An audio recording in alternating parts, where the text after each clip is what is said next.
Good evening and welcome to the Late Late Show with me, Irish Tommy, where, as always, we'll be discussing all things West Ham. And as always, I've got a couple of guests. You all know this man, the legend himself, Budgie. How are you, mate? Legend's a bit strong, Tommy, but I'll accept it for this evening, mate. Thanks. Don't think Yeah, you I'm are, good. right? I'm good. Yeah, not too bad. Nice quiet Christmas. Yeah, Spent a good, bit of time, mate. spent a bit of time in my own company, which I was really enjoying as well. So, yeah, it's Excellent. lovely. Yeah. Also got, you all know him from E20 Zone TV, James Fever. How are you doing, mate? Wonderful, gentlemen. Life is great. Yeah, I think we're all feeling pretty good at the moment. You saw from the thumbnail, Kings of London, and that's what we are right now, it has to be said. I mean, ourselves, Chelsea, Tottenham, Arsenal would be the big four, if you want to say it that way, in London. We're kind of the head and shoulder of clubs, above everybody else. There aren't any other London clubs right now that really come close. The closest would be Palace, but I don't think they can say they're on the level of ourselves, Chelsea or Arsenal. But we would be considered the fourth in that tier of four. But right now, James, we are the Kings of London. We've played Chelsea, beat them. We played Tottenham at their place, beat them. Played Arsenal at their place, beat them. Right now, we're top of the pile in the capital, mate. We own North London, gentlemen. That's what I'm going to say on that. Last night gave me so much pleasure because we got a lot of stick as West Ham fans in the summer over the Declan Rice thing. Do you know what I mean? They was making songs about us and singing and dancing and even songs about him. And last night's performance, I was proud of the boys last night. That's the first thing. Like, I thought to myself, going there against a side that are highly rated and they're one of the contenders for the Premier League this year and doing a job on them, right, big time. Just so proud, mate. Yeah, over the moon. I can't stress enough how excited I am. Like, Arsenal fans have been giving it to us, as I say, and we enjoyed it absolutely last night. Yeah, the narrative was, because we knocked them out the Carabao Cup as well. And of course, the narrative was, you wait till we get you back to the Emirates with our best 11, our full strength team, and we'll sort you out. Didn't quite work out that way, but you did it. We turned them over again, mate, with their best team at their gaff. Yeah, and I mean, as James said, we've been getting it in the ear hole from a lot of Arsenal fans about everything. Declan Rice, them being the top London team, this, that, the other, blah, blah, blah, blah, blah. But what I really liked about last night was that West Ham as a club, like down to a man, didn't make that about Declan Rice. It was not the Declan Rice derby last night. It was a London derby in the truest sense of the word. The result that we got is sort of stereotypical of a London derby, kind of like, when you think of London derbies, you kind of tend to think of the underdog taking the victory, and that's basically what happened last night. But we showed them we ain't underdogs, mate. We are top dog. And, like I posted on Facebook, it's very quiet in North London. Yeah, absolutely. I mean, it was wonderful to see them heading for the exits, wasn't it? But Lovely. yeah, that was nice. But James, I mean, it has to be said, tactically, Moyes got that one spot on. 10 out of 10, mate. Absolute 10 out of 10 performance from start to finish. When I was doing something last night, I was turning around and saying to people, and people were saying to me, why didn't Moyes not make any subs last night? And for me, I thought he got it absolutely spot on. He didn't want to upset the flow of the game. He didn't want to upset the players that are on the pitch. He trusted the players on the pitch. There was absolutely no need to change anything. Yeah, and there was no need at all. And he deserves some credit last night. Like, listen, people were saying a few days ago that, we just beat a Manchester United side in 20 minutes and they were shit and this and that. How about, like, they can't really say nothing now. Like, they can't, like, because Arsenal are a good side. They're one of the form teams in the league. And yeah, listen, Moyes deserves a lot of credit last night. And trust me, he done the job on Arteta, big time. Yeah, were you worried, James? When you saw the lineup, obviously both of our first choice centre backs out. No Zuma, no Aguerd. You're looking in thinking. I'll be honest, James. Me and you had maybe a small little That's it. chat, little interaction on Twitter. Yeah. I won't lie. When I saw Oggy on there, I was like, "Oh fuck me," because like I love Oggy as much as anyone. He's been an absolutely top class centre back for us. Yeah. Yeah. But in my opinion, I thought Oggy was washed. Like he was not the player he used to be. I must And admit, I it was honestly funny. felt like he was a bit of a liability. Yeah. And I had posted like, why would you not play Kerr instead of Oggy? You know, he's younger. He's you know, Yeah. he's not washed. You know, and he could surely do a better job. But fuck me, Oggy turned back the clock, didn't he? Shows what I know. Didn't he? I must admit, I saved that tweet. I thought, right, I'm going to have Tommy after this, big time. I thought Bonner was brilliant, mate. Superb. Like, the reason, I understand people saying about Tilo Kehrer, but the problem is Tilo Kehrer makes rash tackles. Bonner don't. Like, he proved it in the first half. Like, the tackle, they thought it was a penalty. He gets the foot literally on the ball. Plain as day, do you know what I mean? So, yeah, he was brilliant last night. What West Ham done last night, done very well, is they moved Alvarez around the pitch, like out of possession. They push him into a back three. There was Mavropanos, Alvarez, Bonner. And if West Ham was getting counter-attacked, Alvarez would slip in there to make a back three and let Bonner go towards the man, and Alvarez will cover the space because he's got the pace and, and everything. Yeah, he done brilliant last night, mate. I can't, like, all of them done well last night, yeah. But I think there's about 3 or 4 players that I thought was absolutely outstanding. I thought him. Well, I'll wait for Tommy to come back. I thought him. I thought James Ward-Prowse, and I thought Alvarez were just superb. Really was. What about you, Budgie? You on mute?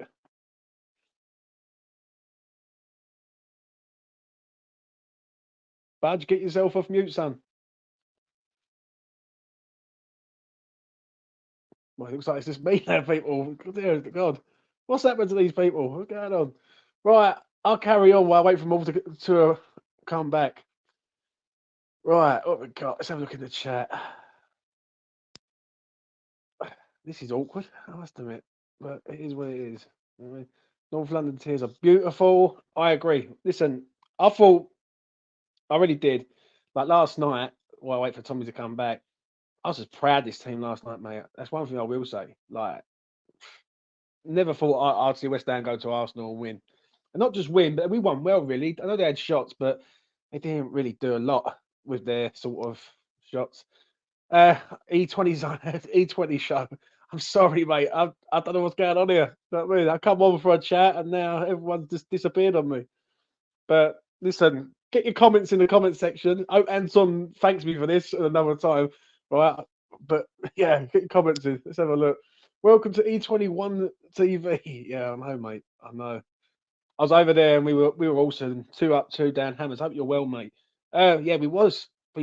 Like, let's be honest, we all knew as sort of like fans how much it means against Arsenal, especially this year, especially playing against Declan Rice. And what Tommy said before he cut off, I'll make him 100% right. West Ham didn't make it about Declan Rice. They made it about the game itself. And I think people were overhyping it. I thought he was terrible, Declan Rice. Not going to lie, I really did. I thought he was atrocious, to say the least. Yeah, all over the place. I think West Ham done a complete job on him, big time. The amount of times he misplaced passes, Declan Rice just doesn't do it. But yeah, it is what it is. Come on, James, carry on the show now. I know usual suspect, mate. They've all vacated the premises. Do you know what I mean? I don't know what's going on. Do you know what I mean? I'm waiting for them all to appear, but you know, the show must go on, as they say. So yeah, chuck your questions in. I'll read them out like as best as I can while I wait for them to come back. I'll get back. I can't get back in. You have to use a link, mate. I'll get hold of the thing. Pressure got to Rice. Yeah, I agree to up 2 down hammers, mate. I'm going to be honest. He just wasn't the same player.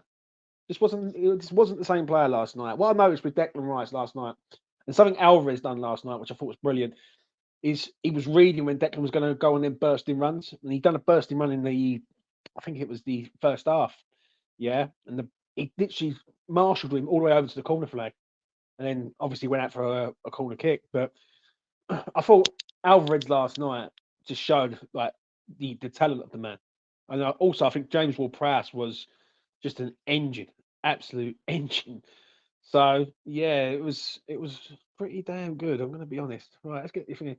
James, Irish Tommy has taken advantage and popped out for a curry, mate. I've just had a curry, funny enough. I'm not going to lie. How awesome was Flad and Emerson, James? Yeah, I've got to be straight on that. Soufal, he's like that with me. Just never know. You never know what you're going to get with Vladimir Soufal. I will say that.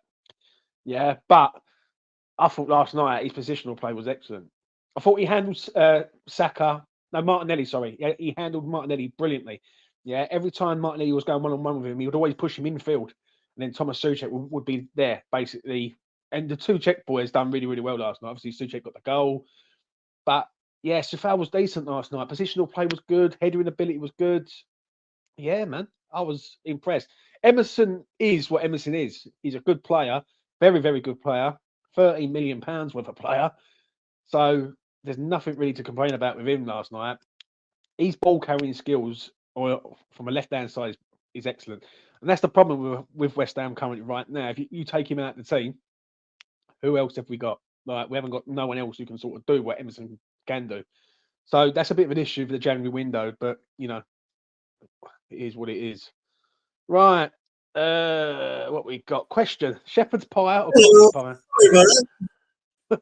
Welcome back, Irish Tommy. I was just hosting your show for you, son. Sorry, but That's I all know, right, mate, appreciate it, James. Yeah. I don't know what the hell happened to my laptop, but it just went really wonky on me and just threw me out. no worries. I think Budgie's Must having have really problems getting been. in and all, but people were Yeah, saying let's about see how if- amazing There we go. Soufal was last night. Lou, how you doing, son? Oh, what's been happening tonight, boys? The old YouTube voodoo has happened. You both went crazy. You both went. Yeah, it's the late show. Yes, It was late show, and I'm hosting it for him. So yeah, you know what I mean, go on. I'll let you carry on, Tommy. I was just going to say it's the late show with James Fever. Yeah. Hey, Budgie. Yeah, I had a similar problem. My There you go. laptop Sorry, just what were died. you saying, James? Camera went, mic went, gone. No, I was just saying. When I was talking to the chat, they was mentioning about Soufal and Emerson last night. I thought both of them played excellent. If I'm being honest. Yeah, Really I think did. last night was probably one of those rare displays that you sometimes get in team sport where just everybody did their jobs really well. Nobody was found wanting last night. Nobody was a passenger. Everyone had a role to play, and they played that role excellently. And that was the thing I took away from it. When you talk about a team effort, I mean, Luke, that was the definition of a team effort last night. I'll just say now, I apologise to anyone if my laptop kicks me out for no reason. As far as I know, I'm all right, and I'm all right for now. I'm here. Well, I'm James for hosting. Pretty only come on for a favour, and he ended up doing it all. So, kudos to you, son. Yeah, it was one of those nights, wasn't it? It was just one of those nights you just can't. Ironically, it was like the game we had under Bilic. We went, the 15-16 season, we went over there, we won 2-0 because it was Arsenal couldn't touch us. We were. See, this is the thing about Moyes, but when it works, it's brilliant and it looks regimented. It looks really good, and you could watch that probably for a lot of the season. I wouldn't want it every game, but that was good last night, and I didn't expect it at all. I didn't see it coming anywhere at all. I thought we'd get obliterated 3 or 4-0, especially when I saw O'Connor in the lineup. I thought he'd go again. Thank you. I wasn't the only one, James. See? No, I think I tweeted about. I don't know at the time, but I just had echoes. Have you deleted them tweets? I don't delete tweets, mate. I don't, unless I've made a spelling mistake in some of them. I don't really delete them. I put myself out there and I say what I said. I know I've done a Benrahma tweet in the week or earlier in the week or whatever it was, and people had their comment, and that's fair enough. It's their opinion. But yeah, well, like he went and missed a penalty, didn't he, last night as well? So I don't know if that proved my point or didn't. But it was just one of those games. It was just there's sometimes you get a vibe in a game where you just don't get me wrong. Even at 2-0, I was still biting my fingers. I didn't trust it at all. Even the Spurs fan messaged me on Twitter saying, "I don't fancy you lot still." I was like, "I don't fancy myself. I'm not going to talk to you to the end of the game." But it was just one of those games. It was. I don't know if Rice. I don't know. He had sweaty arse before the game because he knew West Ham would come in, and he had memories of the League Cup. I don't know what it was. Rice was off the boil. Saka's not. Do you know what I think, Luke? And look, I know we all really enjoyed that Declan Rice, didn't have a great performance. He gave away the penalty. I know we all enjoyed that, but I think realistically, if you look at it tactically, last night was not a game where Declan Rice was ever going to be a difference maker. It was up to those forward players for Arsenal to try and find a way through us. You know what I mean? It was up to the likes of Saka and Odegaard. Well, I think I know Martinelli and Jesus. It was up to those kinds of players to try and crack us open. That's not Rice's game. It never was. He's not number 10. Like, Rice is going to be great in a game where it's kind of toing and froing and it's up and down the pitch. But, I mean, realistically, tactically, what was Rice ever really going to do? All he can do is come forward centrally up to a certain point and then pop the ball off to the forwards. And it's up to the forwards, really, to try and make things happen. They're the skill players. They're the goal scorers. Those are the Martinellis and the Odegaards and Sakas and Jesus and all these players. They're the ones, really, that I felt it was up to find a way through. But I thought we just defended so stoically. Our discipline was incredible discipline. They never pulled us out of position and they tried. And there were times when it looked like they might pull us out of position and create a really good opening in front of goal. But there was always a West Ham player who was there in the right place at the right time, covering, getting the block in, making the tackle. So I think, to be fair, I don't think this is a game where you can hang it on Rice, to be honest. That's not his game. It wasn't his responsibility to open us up and score goals last night. I did watch a video. I can't remember who said it now, but there was one of the other channels said that we actually, for once, we won the midfield battle against a team that has normally got quite a strong midfield, which is kind of ironic for a counter-attacking team to have that.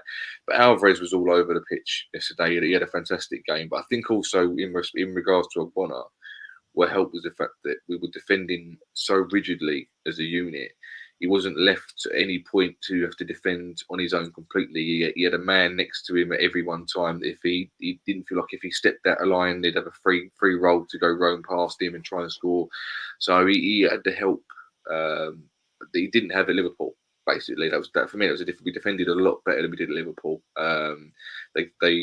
I'm not saying Liverpool wouldn't have got through us last night, but it just seemed so much more calm and controlled. Probably better players on the pitch, probably a different ethos going into the game. I don't know what it was, but Rice didn't have a good game, but I think we outplayed them in a way that we were there at every second. We didn't let them breathe.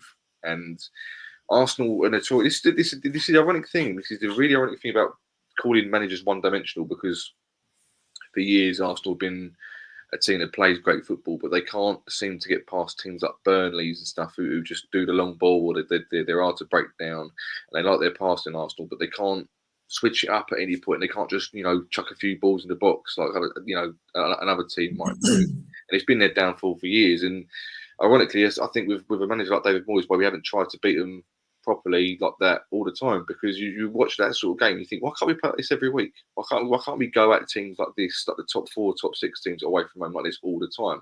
Because we don't normally. He plays the badge, he doesn't play the game. But last night he seemed to play the game, and fair play to him last night because he got it right. It's just frustrating for me.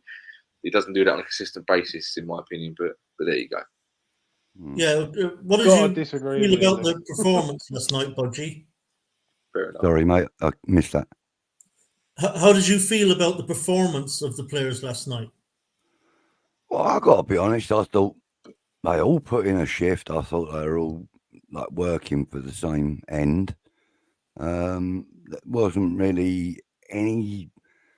I don't think there was anybody that I would, pull out as an individual that did anything really particularly badly or wrong. I thought it was a reasonable performance. I thought we were just resolute throughout the whole game. I thought that the conversation between Tim Steidten and David Moyes on the pitch before the game might have helped. They had a bit of a conversation on the pitch for about 5 minutes. So that may have been partly to do with the tactics and approach to the game. Who knows? We don't know what they said, but I just think that the performance by the team was, yeah, I thought it was very reasonable. In fact, it was better than reasonable. It was a good performance, I thought. Wasn't Yeah, and James, amazing. I mean, in a game like this, James, when you're going to play those tactics against a team like Arsenal, who, let's be honest, have very good attacking players. If you're going to do that, if you're going to kind of almost invite them on, kind of use a mid block, give them a lot of possession in your half and try and hit them on the counter, you almost have to be perfect, don't you? Everyone was, mate. Everyone was, like what Budgie said, spot on. Like, I can't think of anyone who, maybe Benrahma to a point, just like it was okay defensively, but going forward, not all that. And that's coming from me. Excuse me. But everyone else done the shift. Everyone else, like, the thing is with like this thing with David Moyes is that you either, like, a lot of people love the way he approaches it to a point. And last night, I've seen people saying about, oh, we've got to go at these teams. It's a free hit, have a go. If we go toe to toe with Arsenal, we're losing 5-0. It's as simple as that, because that team will blow us out the water. Yeah. So he played the game. He played the game. And what I'm liking about it is he's got a winning mentality. That's the main thing. West Ham have never had this. Never in my lifetime. I'm 37 years old. I've never seen West Ham going to places and going, right, let's refuse to lose. Like, mentality. Yeah. It's always like, oh, we'll go there, we'll look good, and we'll get slapped 5-1 or 4-1 or whatever. And listen, West Ham do get beat. West Ham have been beaten this over the last few weeks, but West Ham will get beat. That's the thing. Like, we're not going to win every single game, and there's going to be times where it ain't going to be our day. So, yeah, listen, I was over the moon last night, as I say, and I thought every man put in a shift, and 10 out of 10 performances everywhere for me. Yeah, I mean, we have won there before at the Emirates, but I particularly remember 15-16 with Payet. Yeah. We went there and won. We actually went to Anfield and won in the league that season, deservedly so too. But to be fair, I don't think that Arsenal team was as good as this one. And like to say, Luke, there's more than one way to skin a cat. But I think James is right. I don't think right now that we would be able to go toe to toe with Arsenal, because I think we would leave too many gaps in behind. And given how we've conceded goals this season, that we have been a bit error prone at the back, I think it probably would have been a recipe for disaster. We'd love to be able to go and do that, and maybe a time will come where we will be able to go there and get right in their faces and get after them. But I think last night, if we were going to win it, we probably had to do it that way, Luke. I have to first of all respectfully disagree with James that he has a winning mentality. He did have a winning mentality when he first come to the club. He used to say in his first interview, he said it. But since then, to me, his mentality when you meet the top six is he does say, let's go not to lose. But to me, that's not a winning mentality. That's we'll try and either get a draw or concede as little goals as we can. I disagree on that though, big time, mate. Because the way you got to look at this is look what he's done in 4 years at West Ham. West Ham have never been this good, ever.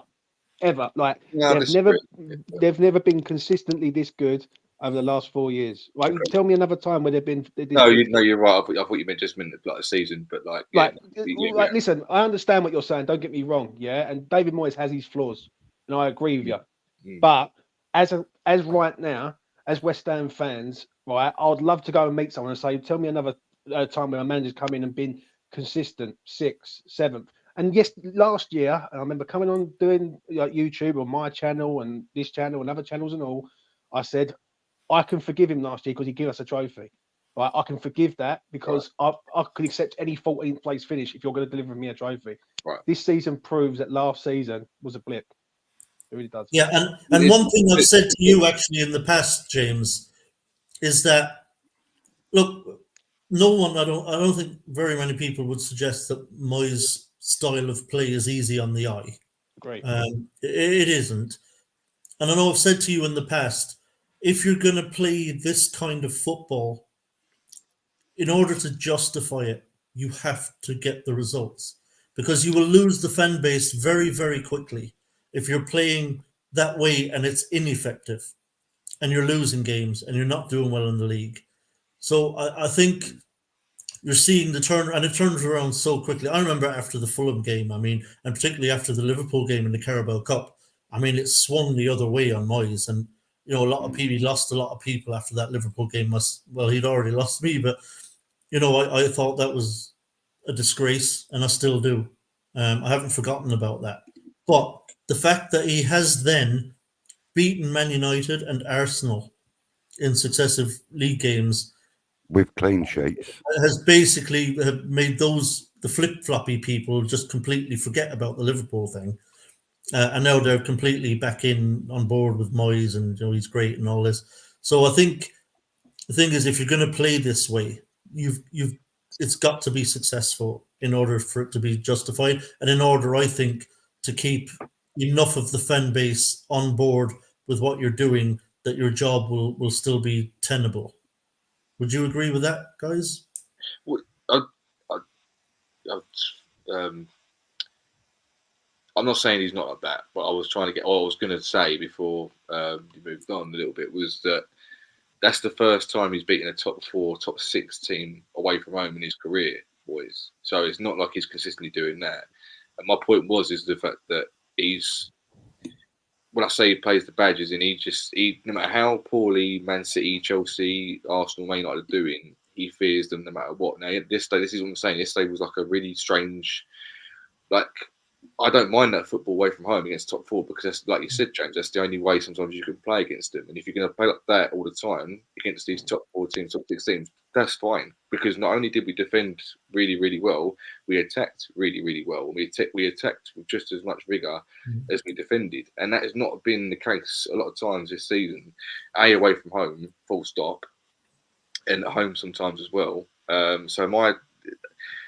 don't think that overall he's been consistent. I'm not moaning at his consistency. I just, personal preference wise, I've gone off him because he's changed from the manager I loved for the first 2 seasons to what he is now. Although to be fair, Luke, I mean, this season alone now he's beaten Chelsea, he's beaten Tottenham, he's beaten Man United, he's beaten Arsenal. He's beaten Brighton. He's beaten Brighton away.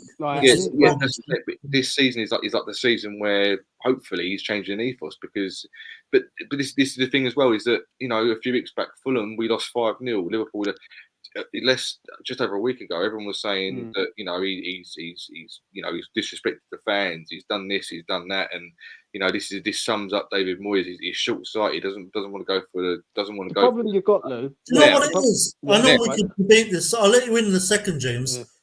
I think this is all quite simple.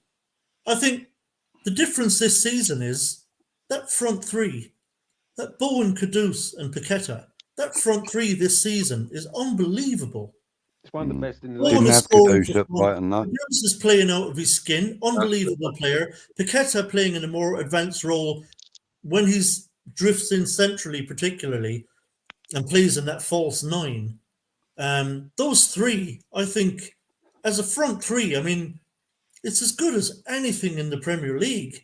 It's maybe as good as better than most teams in Europe probably have as a front 3 for their effectiveness. And I think that's the difference. I think last season our front 3 were just struggling. Antonio started off really well, and then it completely dried up. He couldn't score any goals. Benrahma on the left, for all the good things he did, really doesn't get very many assists and gets virtually no goals. So I think the difference in the front 3 this season is why we're seeing much better upturning results. And I think it's why we can, this season, beat Chelsea, beat Tottenham away, beat United at home, beat Arsenal away. It's because those front 3 are fucking lethal.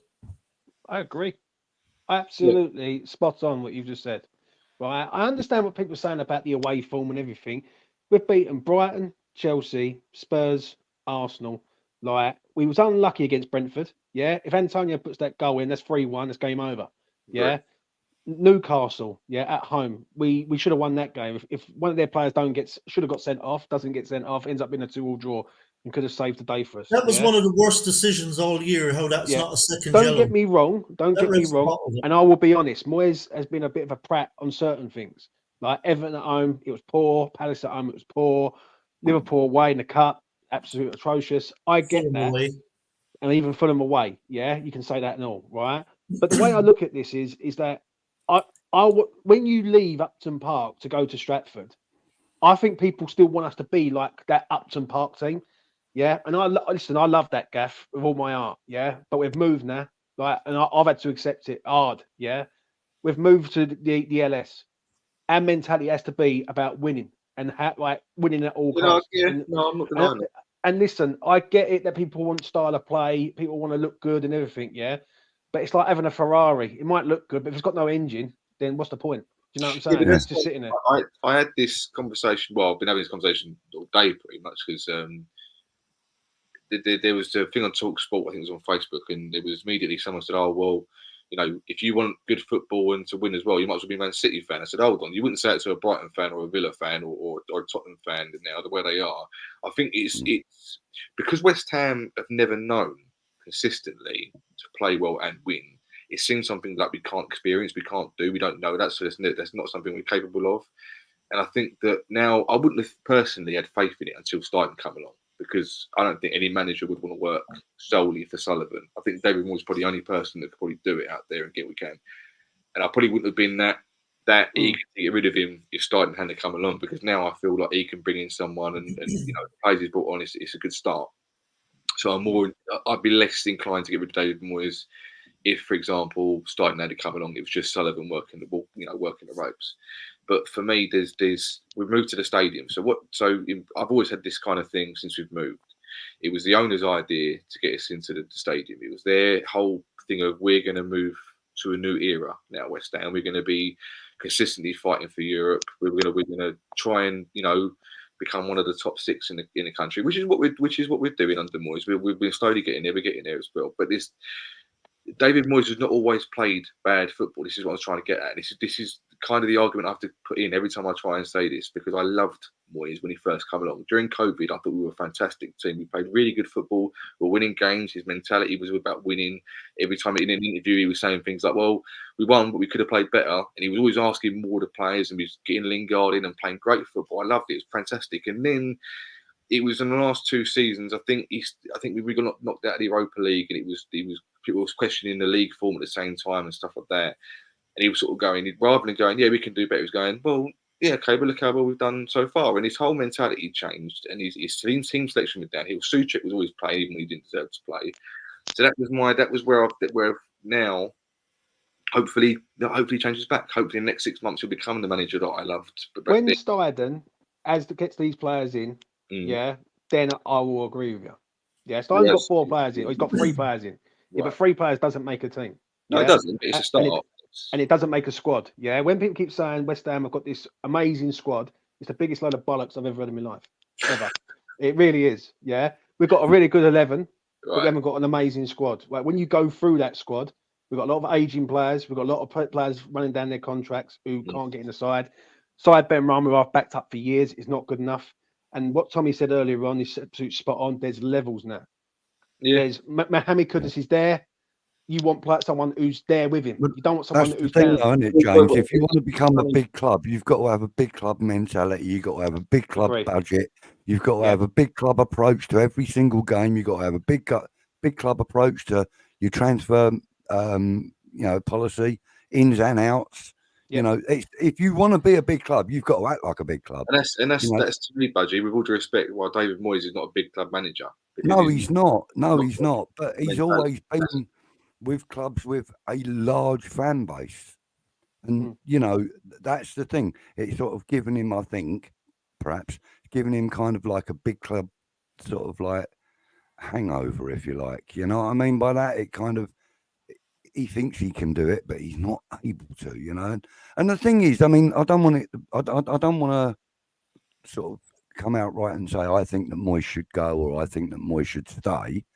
What I think is that by the end of the season, if we're challenging for a European place and we're still in Europe, or you know, even hopefully we could even win the Europa League. There's no reason why we can't.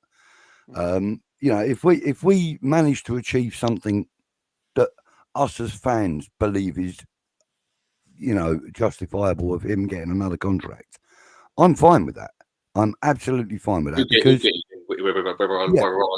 like you guys said, you know, this has been the most successful period of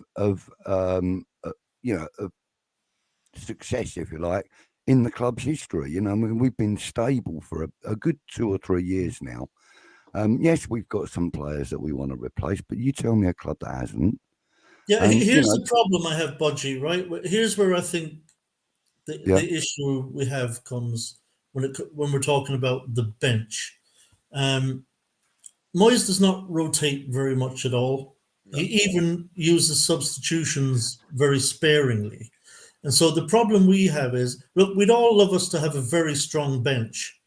But I think at a club like West Ham under David Moyes, I think being a squad player is incredibly frustrating. Yeah. Because you will actually play very little football. There's a lot of players there that just barely ever even come off the bench. Unless, of course, you're at the same kind of level as the player you've got to replace. Players like Fornell. So I do think is a very decent player and perfectly capable of being a very useful squad player and being used more than he is. I think the reason we're not seeing very much... Look, you can talk about Fornell's performances of that, but I think that's downstream of what I'm talking about. I think the reason Fornell's doesn't come on and really have any kind of impact, or doesn't have much of an impact on the few occasions he does start, is because I think players who were squad players under David Moyes become really demotivated and start to feel like they're not really a part of it because they see so little game time and so little opportunity. So I think it's very difficult for a club like West Ham to have a strong bench, because if you've got players sitting on a bench who are very good and know they're very good, I don't think Moyes can keep those players happy for very long, because they're going to be thinking, why can't I even get a kick of a football here? Like I come on every once in a while in the 87th minute. Yeah. And then when there's a dead... In fairness, though, Tom, let me finish my point, Budgie, and I'll let you... Yeah, sorry, go on. And then when there's a dead rubber game where Moyes just wants to rest a lot of key players like he did up at Anfield in the Paragon Cup, then he'll say, yeah, go on, in you go, boys, and he'll put 5 or 6 of them on, players who don't play together at all, and are demotivated, and then what happened in the Carabao Cup happens. I don't think we can have a strong bench ever under Moyes, if I'm completely honest, because players inevitably become demotivated. You look like you want to jump in, James. No, listen, I was listening to what you were saying, but then these players have also got to have a bit of professional courtesy and go, right, I want to try and force my way in. Do you know what I mean? No chance. I get what you're saying. I get what you're saying. Don't get me wrong, but I don't see a Fornell getting James, into we've seen players come in, right, where Moyes has chucked him into a game where he wants to rest somebody else and play a couple of blinders. I know what you're saying. I know what James is saying. And then as soon as David Moyes doesn't need him anymore for resting players, they're back on the bench and you don't see him again for 3 months. He's got his favourite 11, yeah. And listen, that 11 is a pretty decent 11. If you take Aguerd and Mavropanos, it's a toss of a coin between them two. Like the back four picks itself, the goalkeeper Areola picks itself, the 3 in midfield picks itself, and the 3 up front picks itself. Like, when you look at levels, do I look at a Pablo Fornals and think, wow, Pablo Fornals is going to come in and change the game for West Ham? I don't see it. I know. But Benrahma. Honestly, James, do you think at West Ham we can be like Man City and have... I'm not saying about Man City, but what I'm saying is... No, what I mean by that is, I don't mean can we have players of the same quality as Man City. I mean, in relative terms, do you think we can ever have a bench where the players that are sitting there are just as close to the talent of the players that are on the pitch, and keep them happy being on the bench? We did have one. Yeah, but this is not a small drop, though, is it? I just want to say this, Budgie. One sec, yeah. This is not a small drop in class. It's not like you're taking we'll use it as Paqueta as an example. We take Paqueta out, you put Benrahma in. That's a massive drop. That's a huge drop. Yeah. So I get what you're saying, but I do think there is like there's levels to this and that. Like if West Ham go out and get another 4 players, like 4 or 5 players of top quality through Steidten, then you're going to start seeing West Ham building a squad rather than a team. And then people would have the argument with Moyes. I think Moyes looks at his bench and thinks, I don't trust none of these players. Like that's on him. James, he's been at the club long enough. Like he cannot use the excuse that he used a couple of years back, where he's saying, "Well, they're not really my players." I never said that. These are his players. Yeah. If there's one criticism, I think it's difficult to defend Moyes on. I think it's the way in which he uses the squad players, kind of makes them feel part of it. I do think they become demotivated. I really do. And I think I still think Fornell's a good player. You know, I think he's a player who could do a job for us, but I think he's just at the point where he's saying, if I'm lucky, I might come on for a few minutes at the end of the game. Or if he needs me in a dead rubber game where he wants to rest other players, like at Anfield where he put Fornells in, then I'll come in. But Fornells knows that we won't be seeing him again for ages until that time comes again where Moyes just wants to use him in a particular game to rest someone. And I think that's demotivating. I think he's got to try to keep the bench players more motivated, more interested in what's going on, feeling more like they actually are going to play some real meaningful minutes during the season. I mean, Moyes, I think he's either 19th or 20th, or where he's nearly first or second for fewest players used. You know what I mean? And I think he's the balance just isn't quite there, and I think that's why players want out of the club, because they're just not getting any look in. There is a difference. What James is saying basically is that as much as it might be good for Moyes to rotate more, is that the drop in quality from the bench to the starting 11 is so big now that he can't take the risk of bringing on a Fornells or Benrahma. That's exactly right. It will drop. Now, my point of view, and this is kind of what I put on Twitter. This is my tweet about Benrahma, was because from when you see the type of players that Fornells was, Benrahma was, that they're flair players and they're all about the skill when they were beating their men, when they're playing for their former clubs and stuff like that. I get that Benrahma was in the Championship. I get that Villarreal were in a different league and stuff like that, right?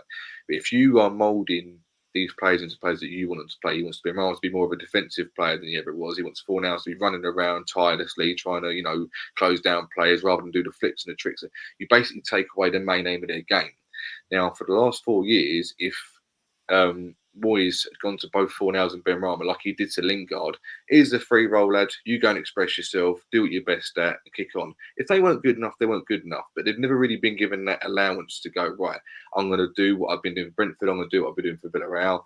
And then it comes to now, when you've still got them in the squads, and you go, I need you boys now. And you've taken away every asset that they had when they joined the club. And suddenly go, right, I need you to be just as good as Paqueta and just as good as Kudus when I bring you on. But you sapped all their ability out of them that made them as good, or they actually could have been.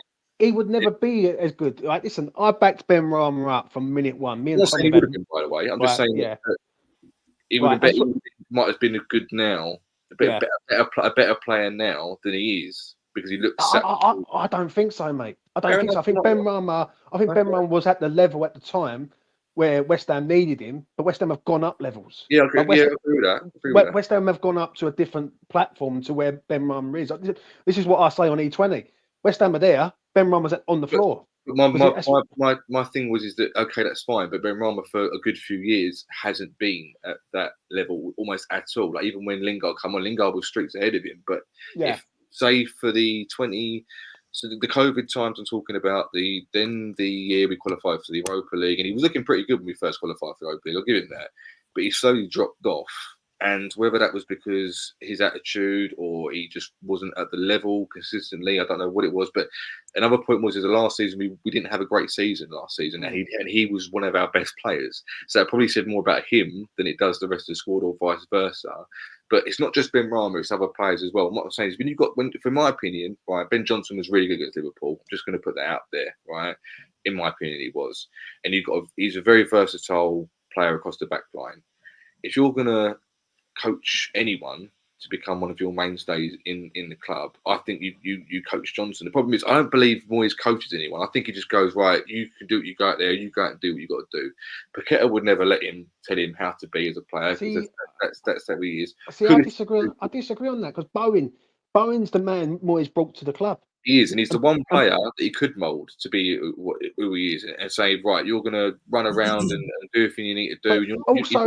Moyes brought Soufal to the club, Souček to the club. I'm not being funny, nothing. Sorry. I get it, Lou. I get it. Don't get me wrong. I understand what you're saying, but I do look at sometimes. I think people have got to understand there is levels to the game. there's talent. Yeah, like for instance, we had Flynn Downs last season. Would I rather have Flynn Downs in West Ham central midfield or Edison Alvarez? No, I get I that. know what. Do you know what I'm saying? So you're. I would also rather have Flynn Downs and Souček most games because I still think Souček's Yeah, but Souček is a Czech international. He's scoring goals. He's got 8 goals this season. That's all he does. He scores goals. He scores the odd goal you need him to. But for the rest of the game, he's a mate. Fellaini used to score goals for Everton, right? He didn't do a lot to score goals for Everton. Do you know what I mean? If he's scoring balls into the box endlessly and trying to create things and set pieces, but he's useless apart from the odd goal in the box. I'm sorry, but that is. See, I get that. I get the Souček thing because of the technical ability. Yeah, if he had better technical ability, right, I am just 100% agree with you on that. Yeah, and if you took Souček out and put a more progressive box-to-box midfielder in there, West Ham would be probably cooking. It's the same argument as a Fornals or Benrahma, if you get what I mean, for that kind of... Yeah, I agree with you 100% on that, and I'm with you all the way, right? But the problem is, when I look at the bench, and I look at West Ham's bench, I don't sit there and go, wow, like, even Antonio, and I see people in the chat, Antonio should have been gone years ago. Yeah, totally agree. And he's been here for another year. And that highlights to me again when he's in that CEO interview and they said, why didn't you bring Julian Alvarez in to West Ham? He said, no, Antonio's playing too well. That for me I was like, right, ding dong, he's at the door, because that mentality is going to bring West Ham down. If you're going to literally going to say no to better players because you want your favourites to play, then that's going to hold West Ham back. I will say one thing though, if we have this summer or January and he works with the better players that I presume we're going to get in now because we've got starting in and the team's got better.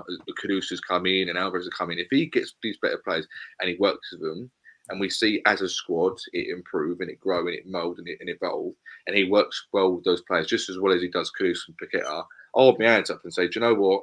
In the end, it was probably just that Benrahma wasn't good enough and whatever. But for my mind, is that when you've got players there who, in my opinion, can be better, not as good, but over the last 4 or 5 years, haven't been as good as they probably could have been, I'm going to blame the manager. But that's just me. And I think, last night was a testament to how good the squad can be when it's a full. Caduce had a quiet game for me, actually, for what it was. I didn't think he was one of the better players on the pitch. I think he'd done it right, but he didn't have one of his best games, but he didn't. Not going forward, but I thought Caduce, the work. The way he got back and hustled and winning the ball back.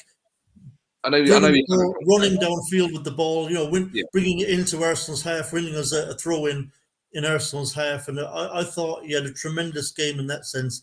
As you say, limited attacking wise, but I think, that was always the way it was. It was always going to be kind of difficult given how we set up tactically.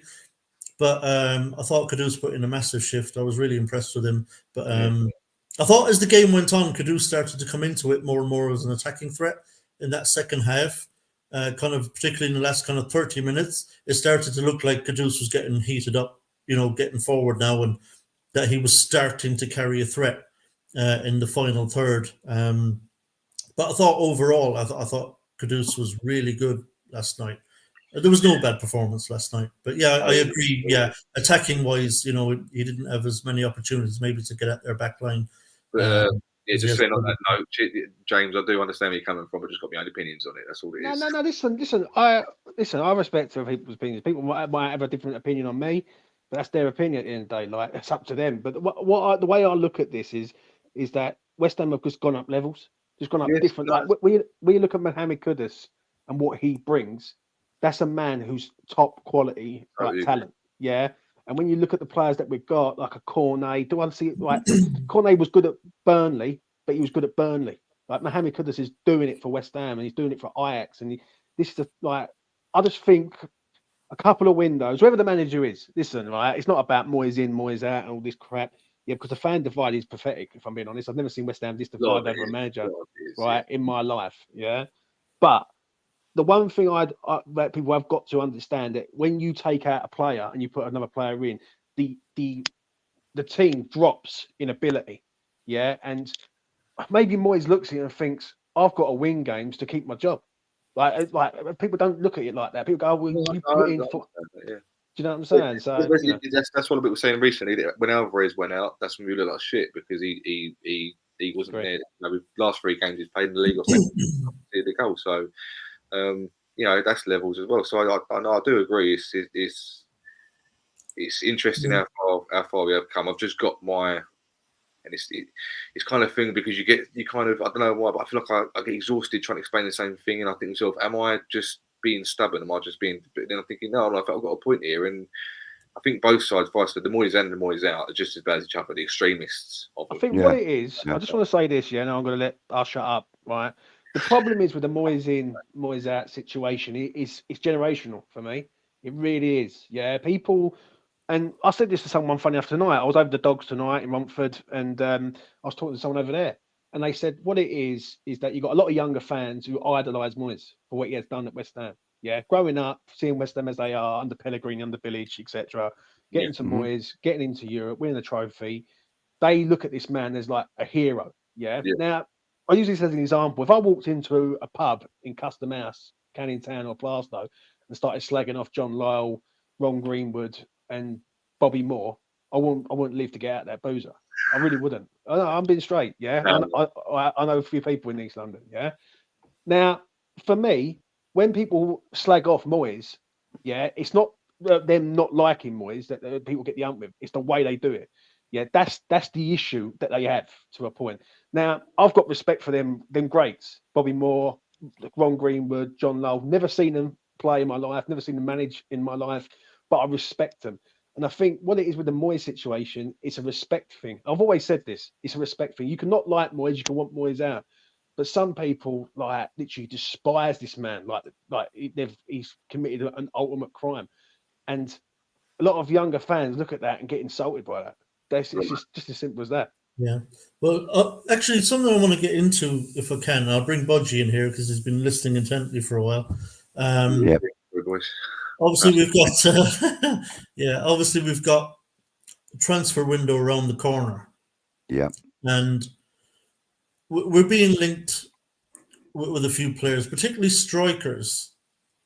But given Moyes' history with strikers, and given the fact that the front three are doing what they're doing now without really playing a number 9 at all at the moment. I mean, neither Bowen nor Kudus nor Paqueta at any given time are playing as an orthodox number 9. You know, they're interchanging. So sometimes it's Bowen making that run up forward and being up there. Sometimes it's Kudus making that run and being up there. Sometimes it's Paqueta coming in centrally and playing out around the edge of the box, false 9 kind of position. You wonder, Budgie, the way things are going right now and the way we're set up and it's working right now, do you think if we splashed money on a number 9 in January, that we might just be pissing it up against the wall? Because if we bring in a number 9, is Moyes realistically going to switch the whole team up, the whole front line up, to play an orthodox number 9, given how well our current front three are actually doing in the way they interchange in their positions in the pitch? Yeah.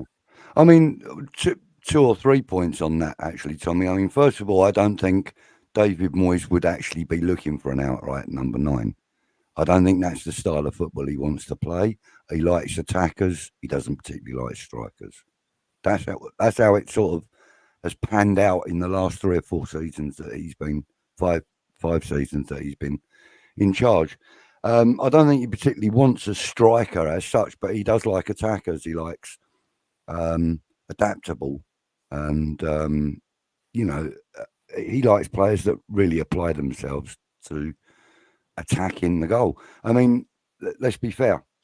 Bowen, Kudus, and Paqueta, none of them, as you said rightly, are an outright number 9, but we're getting goals. I mean, Thomas Souček is more of a number 9 than any of them players that you just mentioned. But the thing is, I mean, like, when it comes to the recruitment and stuff, I mean, at the moment, somebody made a point a couple of days ago, which I thought was very valid. The fact that he's out of favour at Man United and that, why not a loan deal on Jadon Sancho and see how that goes? Because it worked with Lingard. And if Lingard hadn't been such a determined fella, he should have come to us and he would, he probably would have got himself a shout in the England setup had he have come to West Ham. But going to Notts Forest, I think that was when Southgate, stopped taking him seriously, I think. But you know, I mean, like someone like Jadon Sancho on loan, I could see that happening, and I could see that being quite successful. But you know, an outright number 9, Tom, no, I don't think we should, and I don't think we will. Jadon Sancho, just to follow up on that, Budgie, before I bring in James and Luke, if we were to do some kind of a deal for Jadon Sancho, how do you think that would look on match day? He's a right-sided winger, so how would you shuffle the deck then? Well, yeah, but like Bowen and Kudus and that, he's actually very versatile. He, you know, you can't label him just as a right-sided winger because I know, but Sancho if you were bringing in so much more. No, but the point is, I'm saying you would like to see Sancho come in. In your head, how does that look then? How do West Ham look then? What would in your starting 11? If that was it, yeah, my starting 11 would be drop Souček out, bring Paqueta back into the middle, stick Sancho over on the left. Yeah, it works perfectly for me.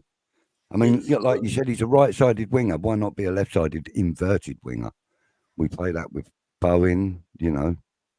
That's where Sancho at Dortmund was a left winger. He's been a left winger. Yeah. So just so we don't get too off track, James, just to put it to you, I don't know if you heard that. Could you hear us, Luke, while you were gone? I don't know, but I caught it was used to talk about. So basically, I said, given that the way Moyes has set the system up now, where we're not actually playing with an orthodox number 9 at all. Kudus and Bowen are switching positions, and you know sometimes Paqueta's coming into the centre and playing almost as a false 9. Yeah. But would we be spunking money on a striker if we were to buy one in January? And would Moyes even want to play an orthodox number 9?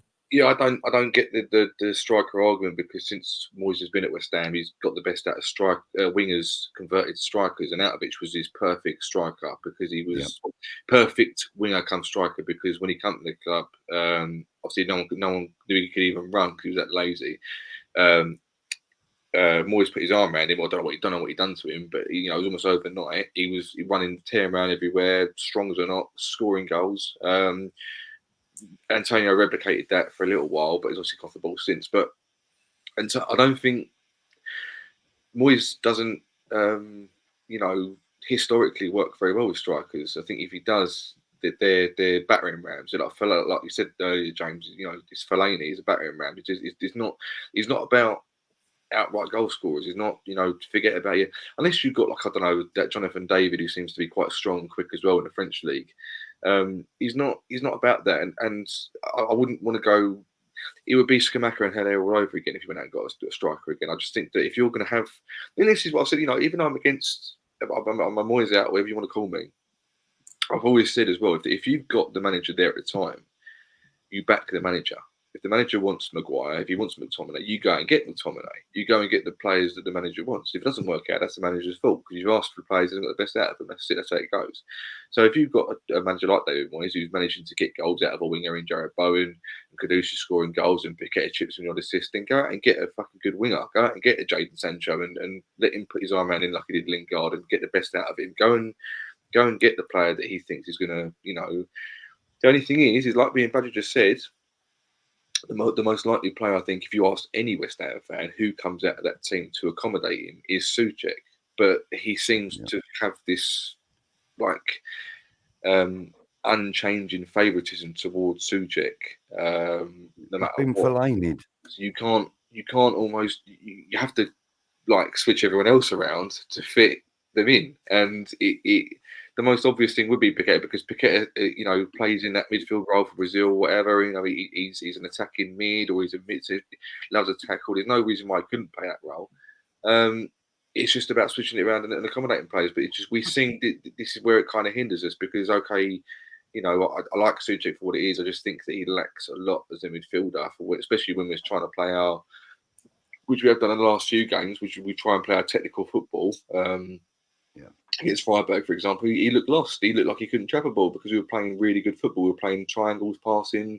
We were really slick, and he just looked completely out of his depth. Unfortunately, I think all the respect for him in the world with the cuts and the bruises and the scoring goals and fantastic. But if we're going to move forward as a footballing team, he's not the one. So if you're going to bring in someone, you'd have to move him, in my opinion, and get a winger in, get a bloody good winger who's strong, quick, and all about it, and don't get an Outovich back in, but get someone like an Outovich who can go, right, I'm your main man now. Put Bowen back on the right if he wants to go back on the right, or if he goes, do you know what, I like being up front now, this is my new position, then try and accommodate that. I think Kudus and Bowen seem to have this free role. It doesn't seem to be that they're both stuck out in just those positions. So it'll be interesting to see what he does if he does bring this player in, because he might go to him, right, you're not going to play there, you're going to play this place, that place, that place. It changes at some point. Paqueta is our striker for like 10 minutes towards the end of the game, because that's just the way that Moyes sees it, and it works, when it works. So I would go out, I'd forget about this whole number 9, because there's still West Ham fans out there that want to see the old 4-4-2 brought back, because they're living in the McAvenny and Tony Cottee days, and football was moved. Yeah, that's a whole other discussion. So yeah, for me, it's a winger, and let him convert and do whatever we've got to do to him. So that's anything that works for Moyes, it seems, over the last 4 years. Yeah. What do you think, James? Would we be wasting money on the number 9? Who's going to really let go of a decent number 9 in the January window? That's the real. No, but question, forget that. I'm just saying, hypothetically, were we to sign a number 9 in January, would it be wasted money? I don't think so. Would Moyes use him? You think Moyes would use an orthodox 9, switch everything around? Possibly. One thing I will say is I don't think he will go for like a natural sort of striker. Like, I think Dominic Solanke is a person that keeps getting mentioned quite a lot, and I think what he's doing at Bournemouth is very good. Now, could he step up to the level? Possibly. Like, he's doing pretty well. You know what I'm saying? Tilo Werner is a man who keeps getting mentioned all the time. He wouldn't be a bad shout on a loan deal at the end of the season. As a 9? Not as a 9. I think Bowen stays as a Werner striker, would end up on the left wing, I think. Yeah, but if you go Werner left, Paqueta as a 10, and then you got Kudus on the right and Bowen up front. I think Bowen as a centre forward is doing the job at the minute. He's scoring goals. It is working. One thing I will say about him, he might not get loads and loads of touches that everyone wants, but his pressing ability is first class. And this is no disrespect to Mikel Antonio. He can press for a little while, but then he runs out of gas. But with Bowen, he will consistently press and hunt that ball down every single time. So yeah, I get that, but ultimately, what you're talking about here, James, is dropping Souček, and because that's the obvious one that's got to give. And Moyes is never doing. Moyes is not dropping Souček. It ain't happening. So I understand you saying I would do this. But realistically, because Moyes is the manager, if we were to bring in a number 9, given that there seems to be absolutely no prospect of Souček ever being dropped by Moyes, I just don't see how it works. I think Moyes would sit there and think, oh, you've bought me a £30 million number 9. Thanks very much. Have a seat on the bench, mate. Because Souček is starting. Yeah, but he's not going to drop Paqueta. He's not going to drop Bowen. He's not going to drop Kudus. I don't think he's going to drop. He's certainly not going to drop Alvarez. He really likes Ward-Prowse. Yeah, I think if he gets a £30 million striker, I know how all of us could make it work and fit him in, but I don't see how Moyes will. Only Moyes knows, mate. I can't speak for David Moyes. That's the first thing. Do you know what I'm saying? The only thing I will say is, I think just get a left-sided player. Take outside Benrahma, let him go, because I think he's done at the club. Bring in a left-sided player. I think people are saying about striker, but I think that's a bit at least of the worries at the minute. I think there's certain men who can go up there and do a job. Kudus could do it. Bowen could do it. Even if Mikel Antonio is here to the end of the season, he could do it. Yeah, so we've got enough there. Yeah, I think a covering left back is a major thing at West Ham. Yeah, you take Emerson out of this team, we are so unbalanced at the back. Yeah, that's the left side. I think a covering DM is important. Before we move on I'll actually get to that, but before we move on, I'm just going to say it right now, so I'm on the record. Right. If in January we buy either a striker or a left-sided winger, either one of them is going to spend the rest of this season at the very least sitting on the bench watching. And Moyes will use the integration excuse. They're not ready yet. They're not ready. We need to integrate them. It takes time, blah, blah, blah. They won't get a look in. He's not dropping Souček. It ain't happening. I think he likes the 11 that he's got, and I think he intends to stick with them, even if we bring in another Kudus level player in attack. I think Souček until I see otherwise, Souček appears to be. Souček last season was fucking dog shit. Oh, don't even go He was dog shit. there. And he fucking still played pretty much every game. He got selected every week. If he's getting selected every week, well, his game's had enough.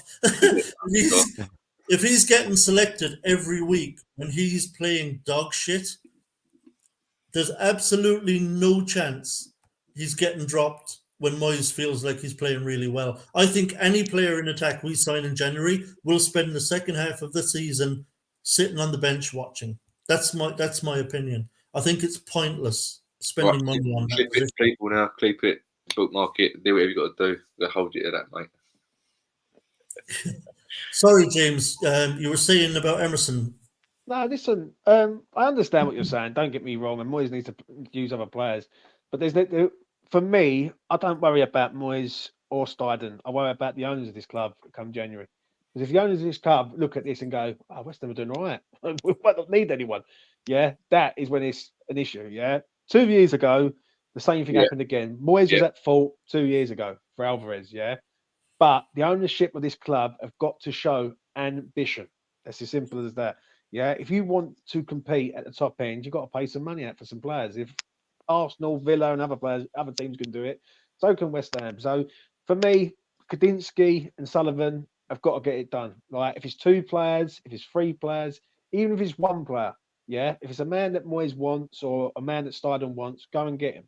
There is no excuses now, absolute none. Yeah, because if you do it once, it's a mistake. You do it twice, it's on you. Then at the end of the day, I mean, you can't. So, are you disappointed with the investment that's been put into the team and players that we've got now? Then No. Listen, Steidten's done good, mate. Right, I will say that. But I think the squad, he's got to keep going. Right? You've got to maintain that level of You can't keep just going. Oh, right, we're signing 4 players, then we've got to leave it another year, and we'll sign another 4 players and things like that. West Ham need to sort of keep progressing every 6 months. Now, if you've got Saïd Benrahma, for instance, sitting there not doing nothing, like his confidence is gone, what's the point keeping this lad? You might as well take him out, get him gone, get a fee for him where you can, bring someone in, either on loan or someone who from the Championship. I think it's a young lad up in Sunderland who I do like the look of, Jack Clark. I think he's a good player. Yeah, I think he's a sort of player that could come in and do a job there. And we do like Championship players with Jared Bowen, etc.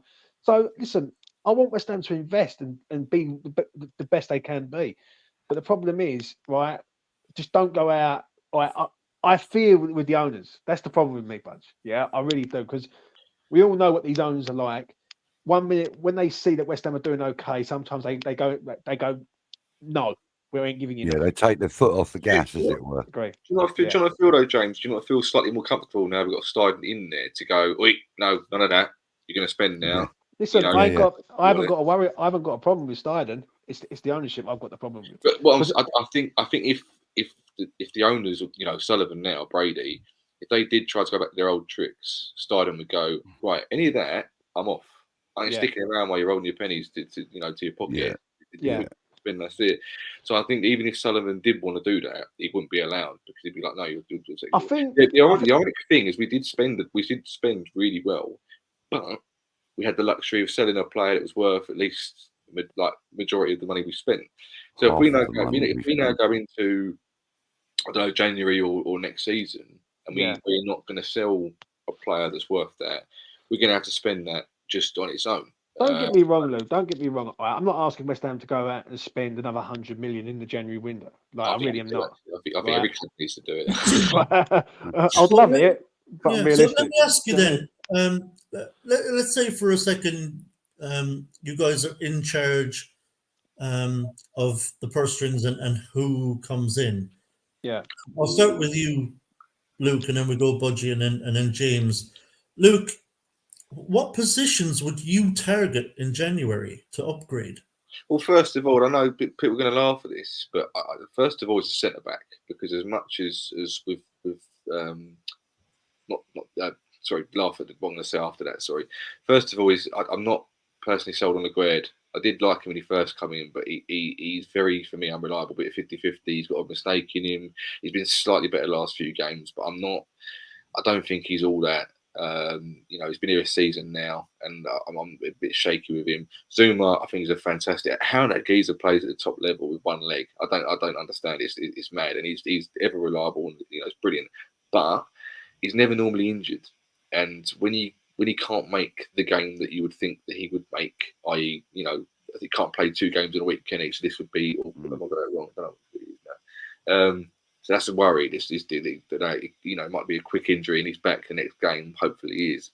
Mavropanos is getting better. Scored a good goal last night. Played well. That's fine. Bono, you can't rely on him all the time. He played really well last night, but you can't exactly ask him to go in the Brighton game again and play exactly the same way and exactly the same performance.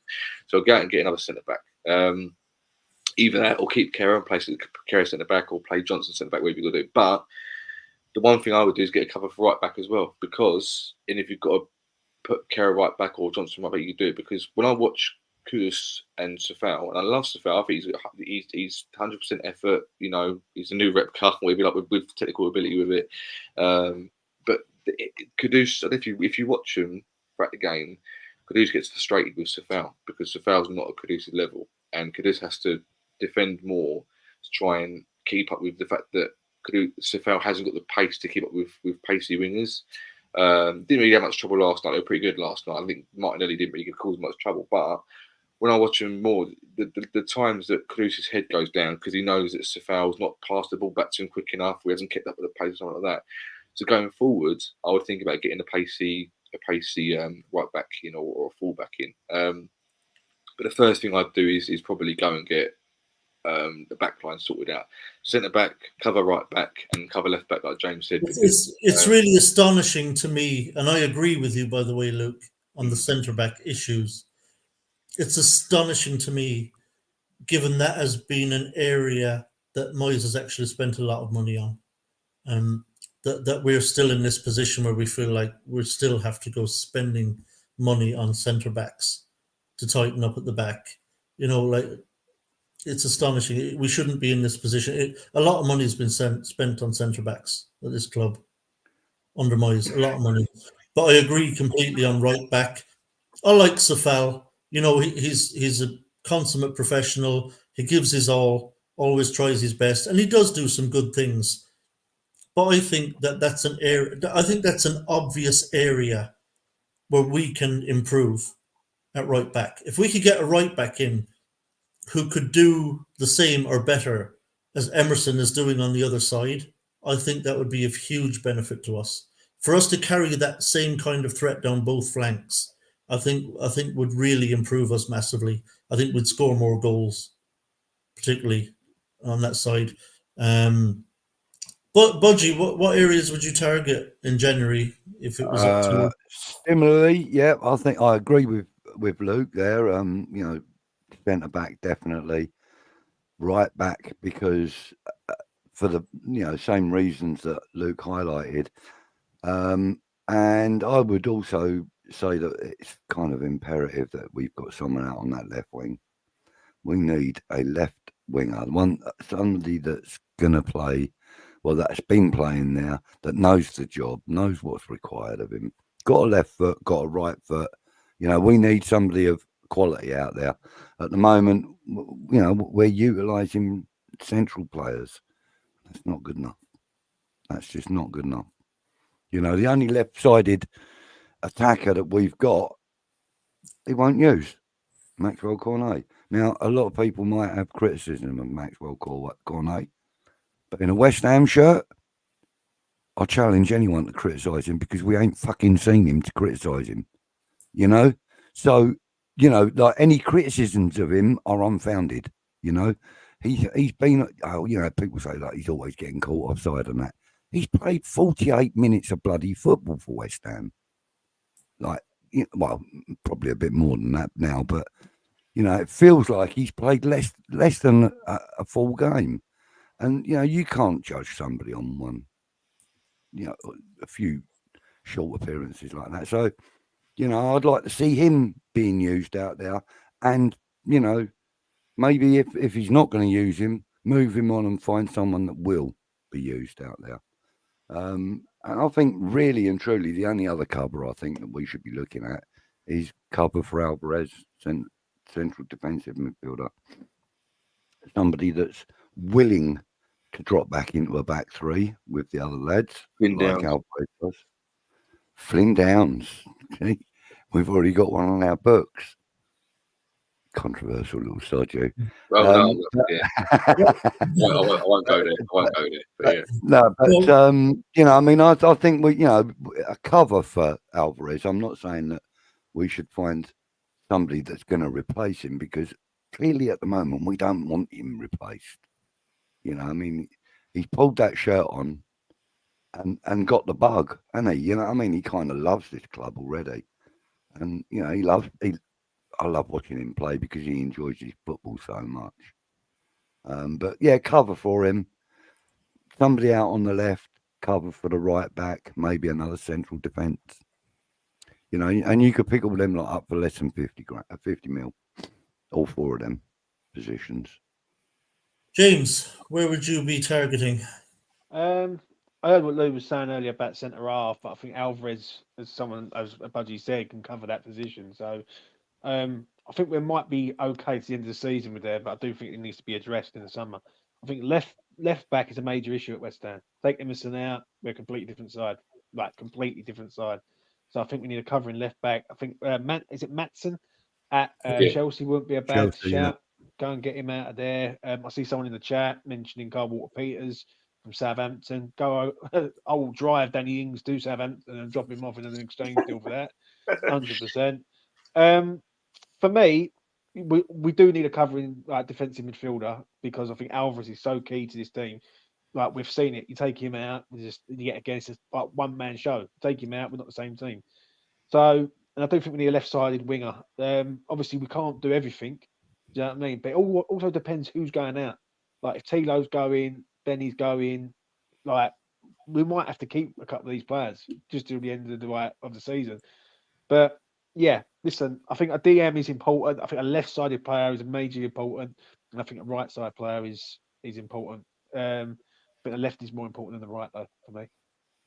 Yeah, it's interesting actually, Ryan, that yourself and Budgie are kind of along the same lines, where you're more kind of looking to improve the bench, so that if we do lose certain key players like Emerson, I mean, like you say, there's a huge drop off. Yeah. If we lose Emerson, you know, the cover that's coming in is just not up to it, frankly.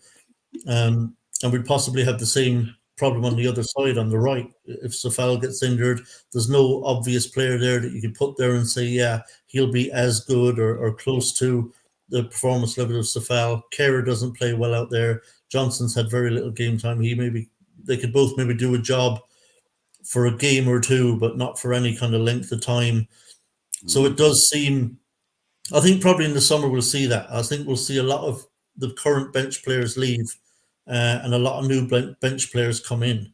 And it'll be interesting to see, Luke, if any of those new bench players for next season will be from our under-21s, because there is some real talent there. That's the other bit that annoys me about Moyes.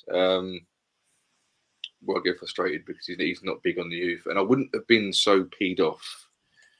They weren't even getting a smidge of a chance, but they're doing really well. They're absolutely smashing it. And look, I had the same argument when Mbama was concerned. I'm not saying that they're going to be world beaters. I'm not saying they're going to walk in the team and be instant successes. But what I am saying is, when you've got an example where your two strikers are underperforming, not playing well, then for me there's no problem in putting them in over Danny Ings, over Antonio, putting Mbama in and just give him a go, because he cannot do any worse. So when you've got a left back problem, Ollie Scholes to come in for the Bristol City game and see what he's got, and thinking, right, if I give you 10 games this season or 10 sub appearances this season, for next season you might be the one to be covering for Emerson or something. I'm not saying these players are destined to make senior first team legacies or whatever. They're going to come and be in statistics, but you've got to at least give him a bit of a chance. But when I heard that he wasn't even willing to give Wayne Rooney a chance at Everton, I kind of lost all hope anyway, because it's just like, I know it was 20 years ago and football's moved on a lot. Maybe he has as a man. But fundamentally, I just think that I kind of don't like the whole Academy of Football thing we've got, because we haven't brought anyone through since Rice. And even before then, it was, we weren't bringing them through like a conveyor belt. We weren't known for being, apart from the Carrot Cole and Defoe or whatever it is, Yeah. We haven't really brought anyone through like that, so I don't think we deserve that tag of academy. but It's not really what we do. I think people say about the Academy of Football, don't get me wrong, I was hearing what you were saying there. But if Moyes was to go out and put like sort of youth players in against Bristol City and we end up losing the game, people would moan because we ain't. No, we're not talking. I don't think. To be fair, James, I don't think Luke is talking about doing the Sam Allardyce. No, not at all. Where you chuck them all in. Yeah. I think you can use one or two in the game. Yeah. That's what listen, I understand that, but I think what it is, and I have this debate quite a lot with people saying that, when they say about the Academy of Football, the Academy of Football is a bonus for West Ham. Yeah, West Ham should be like that. That should be a little extra. The problem is with the Academy of Football that I do disagree with is none of these players go out on loan to Championship clubs. Like Chelsea loan every one of their players out. Like they get them everywhere. And I think the only way that you'd ever know when a player's good enough is if he's out on loan and you start seeing their development. Declan Rice was a phenomenon. Yeah, he was unreal. Yeah, he was just unreal. Yeah, so like people will say, well, Declan didn't go out on loan. He didn't have to because he was just he was better than what we had to say at the time. But when I do look at some of these other players like Marshall, who I think is an excellent young player, Earthy, I'd like to see him go out like Freddie Potts has done, and go out, express himself at a lower club, and be that top player at that club, and then that way you will know. I think chucking these players in right now. Can I ask you something, guys? Just interested. I was just popped in my head as you were speaking there, James. We always kind of loan our players out, kind of League One and League Two, on occasion the Championship. Given that our academy is and has always been technically based, where we try to make our players very good technically, do you think we'd be better off loaning our players out on the continent where they play more of that style? It's a slower game. You get a little bit more time, a little bit more space. It's merely not quite as physical, and maybe actually try to develop these players more in a technical sense. Because people always say, "Oh, send them to League One or make men out of them." That sounds like something you'd hear in the 70s and 80s. But it works both ways there, Tom. Yeah, for me, I'd rather see us try to find clubs. Yeah. Whether it's the first or second division in places like Belgium, or the Dutch league, or Holland, or somewhere like that. We're actually going to be playing, yes, against adults, but they're going to be playing in a league, like I say, where it's not as physical, where it's more technically based. I think that would develop them better than sending them to Bradford. Stan Less said it. Stan Less was in an interview a little while back, and they said, "How did you find it when you went on loan?" He said, "Do you know what?" He said, I loved it at the time. He said, "I liked being on loan," but he said the level between the training and warm up, just from the warm ups before games. He said, "I went from West Ham. It was uber technical, it was ultra technical. Everything about it was about technique. It had to be on point." He went to a lower league club, and they were pretty much almost like Sunday league sort of training. It was like very much like long ball football, and he had to be trained in a completely different way. He'd come back to West Ham, and he couldn't keep up with the training at West Ham because he'd spent a year on loan training a different way, and he couldn't adapt. I think he could after a while, but it was like the first time back, he was like, "Shit, I can't keep up with all these players now. I've been away for a year doing something really thingy." But trouble with the whole technical thing, I think, is great, but you also need a bit of like with Moyes isn't really the most technical manager in the world, is it? It's fine you going away to Spain and Holland and stuff like that, and I can understand if you're going to play for a De Zerbi or a Guardiola or something, but when you're going to come back to Moyes, who just plays, defensive counter-attacking football, you're probably better off going to a team that plays the Moyes way. Really, are you not? Do you know what I mean? I don't think I do. I don't think I agree with that, Luke. Right. I think that's a little bit of a trope that Moyes never plays players with technical ability. I mean, no, I'm not saying none of the team right now who are absolute ballers, and Moyes loves them. Moyes loves Paqueta. He loves Kudus. He loves Bowen. These are players. So I think we absolutely could and should, in my opinion, send our best youngsters to the continent. Send them to Belgium. Send them to Holland. Send them to Portugal, where they play in technically based teams, where it's not as physical, where they're not getting lumps kicked out of them. And then they're not getting well prepared for the Premiership, are they? Yeah, but the other thing I was going to say is that there's I was talking to someone. And plus, sorry, I'll let you back in, Luke. And the other point quickly there is that, Moyes isn't going to be our manager forever anyway, and so this should be a club ethos thing, not dependent on who the current manager is and what type of player he likes. I think our club ethos should be to send them out to develop them in Europe, bring them back even better than when they left. Yeah, but also the players have got to want it though, Tommy. Like I think some of these players, these under 23 players, are comfortable at their current where they are. Yeah, none of them want to. Well, then they won't make it. If they don't want to make it, that's fine. You can ship them off somewhere else. You can sell them to Bradford rather than loan them if that's what they want. But the players who actually want to make it and have got some ambition and drive. That was the point I was kind of going to make, because I've spoken to a few people over the years who have known sort of coaches and kit men and stuff around and based in clubs, and apparently the gist is that, say if they're a Premier League club like a Man City or Chelsea, where they've got a lot of youth players, or even if you just get promoted like a Norwich, get promoted 1 year or something like that, academy players nowadays, and this is from the agents being in their ear telling them what they want to hear, they would rather have it on their CV that they spent 5 years in a Man City academy and spending 5 years going on loan to 5 different clubs, like going on loan to a Grimsby, because it looks better, and I presume they're getting paid more in a Premier League academy than they would be going on loan. But what it is, they will get paid from the club, though, wouldn't they? Like if they went on loan, it'd be like the club would be paying them to play. But what you're saying is absolutely spot on. It makes their CV look better than what it actually is. Do you know what I mean? So, like for instance, I use it as an example. Forson plays for my local side, Dagenham Redbridge. I've seen him a few times over there. I know a few people over at Dagenham Redbridge, and they rave about him. They say, you know what, he's a very, very good player. But he's a very, very good player for Dagenham Redbridge. Like he's not a sort of player that I can see going to go and make it straight into the first team at West Ham United, and that is the difference. Like we discussed it earlier on tonight. There's levels to this, And I do agree with what Lou says about Devine. Yeah, when you've got players like Danny Ings and Antonio are not doing it, give him a go. Like because he's worth giving a go, and even like Callum Marshall is another player that keeps getting mentioned quite a lot. But I think I don't want to say we overhyped the youth. But I do think West Ham have gone past that to a point. It's there, don't get me wrong, and I want to see youth players come through.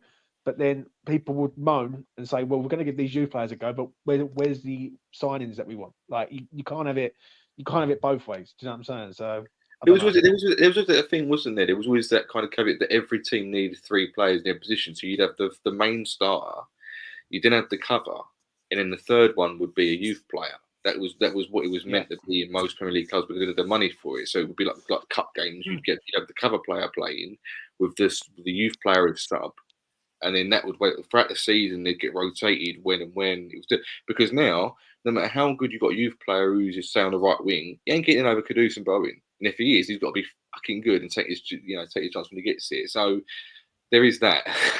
Yeah, I mean, I do agree, James. I think there is an element of. Because of the whole Academy of Football thing, and the Academy of Football has always meant something to West Ham fans. It's always been a source of pride when you look back at the players that we've produced over the years. So I do agree with you that sometimes we can get a little bit carried away, maybe because the under 18s last season, under 21s this season are doing so well. But it is a huge leap from there to the Premier League. It's massive, and in truth, very few players will prove good enough at that level. And this is why I think I'd really love to see much more that we loan them out on the continent. So you could see, for example, it wouldn't happen with every player, obviously, but I think that's a good way to maybe find the ones that are actual real gems. Because, for example, let's say you send a youngster out to some club in the second division in Portugal, and because he's been trained to play at West Ham's academy to play a very kind of technical style of football. Maybe it suits him over there, that style of play. It fits what he's been trained to do. And let's say he has a brilliant season for this second division club in Portugal, and maybe a first division club in Portugal, because they know their own leagues. Say someone like Sporting Lisbon or Benfica says, fucking, this kid looks really good, we like him. Maybe they contact West Ham the following season and say, listen, could we get him on loan for next season? And maybe he spends a season at Sporting and maybe he proves at Sporting that he's a really, really good player for them. And then maybe he's a player we look at and think, when he's had a season on loan at Sporting in the top flight in Portugal, and he's really improved himself over those 2 seasons, and he comes back a much better player. And now maybe he's a player who's good enough to be in our bench, and for our manager to actually take a proper look at, give him some substitute appearances, maybe give him a start in a game where he wants to make a few changes and get a proper look at him. And maybe that's the kid that makes it. You know what I mean? And so I'd like to see us try. So if there are a couple of gems in there, we can at least use these other clubs on the continent to find that out for us. Yeah, my biggest fear on that, though, Tommy, is that, like you said, it's a slower paced game. It's an easier game for maybe a youth player to adapt to and stuff. And then, so my biggest worry is that preparing him for the bloodbath that is the Premier League. We buy players from abroad, Budgie, all the time. And how often do they get straight on the pitch? Look how many foreign players are in the Premier League that came over from... Yeah, but how often do they get straight onto the pitch? And are flying it. I don't think that would be a problem, to be honest, Budgie. I think there's loads probably of not. Probably not. But, what I'm saying is that, look, it took Emerson right up until the the Conference League final to get any minutes in a West Ham shirt. He's already won the other 2 major European trophies. He's won the European competition with Italy. He's won the European Super League. What more do you want from a player? And you leave it 7 months before you play him? Fucking criminal, Tom. That's criminal, mate. That's criminal. That's a Moyes question rather than he couldn't adapt. Yeah, I get that. Yeah, I do get that. But but that's just, that's ridiculous, isn't it? The guy's won everything, every single club competition you can win in Europe. Yeah, but I think with that, I think that was simply a case of Cresswell was a bit of a Moyes stalwart. Yeah. Moyes really liked Cresswell, and he depended on Cresswell. And Cresswell had done very well for Moyes, let's be honest. He had played very well for Moyes in his first kind of couple of seasons here at the club. So Kudus only got his start because of Antonio's injury. Yeah, I think it is difficult to dislodge a player that Moyes trusts and has trusted for some time and who's done a good job for Moyes. I think it is difficult to replace that kind of player. And now Emerson has been able to do it, because there were some injury issues, with Cresswell, plus his performances did start to really drop off. And Emerson was eventually able to win the shirt. But I think under Moyes, probably under any manager, and I don't want to just pin this on Moyes, I think any manager who has a player that he's depended on and has been dependable, sometimes those managers will play those players probably beyond the point where maybe they should be playing them still because of because they have that relationship with that player and that trust. And sometimes it happens. They just play them for too long, really. They're not ruthless enough sometimes with players that they just really like and have that relationship with. And I think that's what happened to Emerson. Possibly. See, I'll, just to say this, I agree with what you were saying. Right, I was listening to what you were saying. But I do think the youth have got to take some accountability also. I think they've got to start forcing loans and going to places and playing football, basically. I think when you look at the under-23s, they're doing well in that. But the men's game, like the proper men's game from like League 2 to League 1 to the Championship, you've got to earn your stripes at the end of the day. And like, I do think a lot of the youth players think they've made it before they've actually made it, if that makes sense. Like, you've seen it so many times over the years where you see a hot prospect come through an academy. Ravel Morrison was a player like who we all see, who's like one of the top talents in Manchester. He had a mental up and down career, and now he's out in DC United, I think it is, or wherever he is. But for me, I think the academy of players have got to start showing their worth. Like, it's okay showing it on the under 23s, but I want them to go and play for Coventry City or a Charlton or a Leyton Orient and start smashing goals in and putting in top performances. Yeah, rather that than LA Galaxy or, Palermo or someone like that, for me, I'd rather see them in first and second divisions and Championship. I want them on I want them on the continent. I'm not like I'm fed up seeing our players going to these teams in League One and League Two. I don't think the Premier. Listen, there was a time when that was fine and it worked because the kind of style of play, the physicality of the English game carried through from the old first division up to the down to the fourth division, old fourth division up to the first division. It was all really physical. It was the Premier League isn't that anymore. We can do the Football League a bit. Sorry, Luke, just one second. The difference now to me between League One and the Premier League, I think they're just completely different animals, and I'm just not sure if sending a Premier League kind of prospect from our academy to League One, I'm just not sure anymore what it does for them. I don't know. Like Luke says, I think they come back to the Premier League, and it's just a completely different environment. And I'm not sure what they have learned in League One is going to do them an awful lot of good in the Premier League. I'm not being funny. There's some big clubs in League One and like in the Championship, like a Portsmouth, Charlton. And I see what John's saying in the chat about the under-23s are smashing it up. Yeah, they are. But then what does that prove? It just proves that they're smashing up in the under-23s. It doesn't prove that these players are ready to come in and play for West Ham in the Premier League. Like some of these players, but they're also playing in the EFL Trophy against like our under-21s are playing. Our under-21s are playing in the EFL Cup against League One teams, and they're beating them. These are kids that are beating adult teams in League One. Why would you want to send them there to learn what? But they're already better than them. Yeah, but the only thing I will already say better than on these that, players that you're going to send them to play with. Send them somewhere where they can learn technically to become better footballers. Yeah, it's okay saying about the team, but we're talking about the individuals because the whole of the under-23s are not going to be representing West Ham United as a team. Like there's only going to be one, if not two players out of all them under-23s who's going to make it into West Ham's first team. You know what I mean? So. Yeah, the under-23s are doing well, but what about these individual players? What about Callum Marshall or Earthy, like getting them out on loan to like places? The problem is, Tommy, I get what you're saying about on the continent, but do these players really want it? Do these players fancy going to Belgium or Holland and all that, or do they fancy staying in Stratford or in Chadwell Heath at Rush Green? That is the real question, and I think some of them don't. I think some of them have got it too easy. And I always said this years ago. That's fine. They won't. The ones with that attitude won't make it.